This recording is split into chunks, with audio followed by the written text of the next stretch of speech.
De revoir un reportage de notre rédaction. Il est daté du 13 juillet 2016. Rémi Villa, que vous connaissez très certainement, c'est un ancien champion de planche à voile.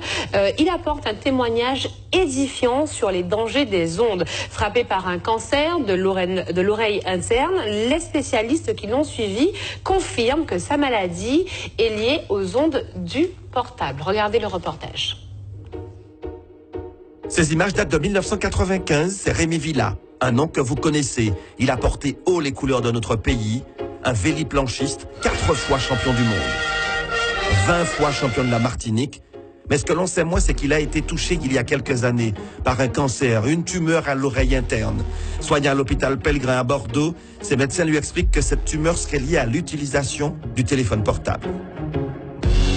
Les médecins m'ont dit clairement, tout ceci est dû au téléphone portable. Notre service pour les tumeurs à l'acoustique a été augmenté par 5, multiplié par 5 depuis l'avènement du portable. J'ai fait tout ce qu'il ne fallait pas faire. Dormir avec un téléphone à côté de ma tête, à 30 cm de ma tête. Chose à ne jamais faire. Donc il faut éteindre impérativement son téléphone portable quand il est dans une chambre ou le laisser à l'extérieur. Deuxième chose, je téléphonais tout le temps en voiture parce que j'étais agent de fabrique. Donc le seul moment où je pouvais téléphoner, c'était en voiture. Donc j'avais un kit main libre, certes, mais toutes les ondes étaient dans la voiture. Et à Bordeaux, les spécialistes lui ont expliqué comment les ondes magnétiques du portable agissaient sur l'oreille interne. Vous avez dû plus contraster par vous-même que quand vous téléphonez longtemps, votre oreille chauffe. Et bien ça, qu'est-ce que ça fait? Ça simplement cuit votre oreille. Et donc l'oreille interne est extrêmement fragile. Et donc, parce que c'est tout petit organisme, etc. Donc forcément, on l'abîme, on la cuit et on finit par la détruire. Donc le téléphone portable, quand quelqu'un m'appelle, je l'utilise comme ça, microphone allumé, et je parle. Ou bien, loin de la tête, jamais comme ça. Et puis il y a les conseils aux parents concernant l'utilisation des portables pour les enfants.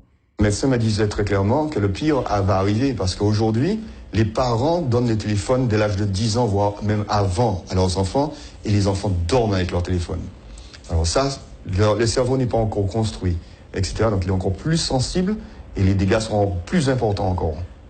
Et pour confirmer les propos de Rémi Villa, ce rapport de l'ANS, l'Agence nationale de la sécurité sanitaire et de l'alimentation, rendu public la semaine dernière. Il recense les sources auxquelles sont exposés les enfants, Wi-Fi, jouets connectés, téléphones portables, tablettes. Mais ce que l'on apprend dans cette étude, c'est que des chercheurs japonais et taïwanais ont trouvé que ces ondes agiraient sur la santé mentale des préadolescents. Dépression, comportement à risque, tentative de suicide pourraient être provoquées par l'utilisation précoce de ces objets connectés. Et enfin, dernier conseil de Rémi Villa, éviter les portables dans les poches. Les ondes affectent également les organes génitaux. Vous venez de voir un reportage de la rédaction télé de la Première. Effectivement, Rémi Villa, ancien champion de planche à voile.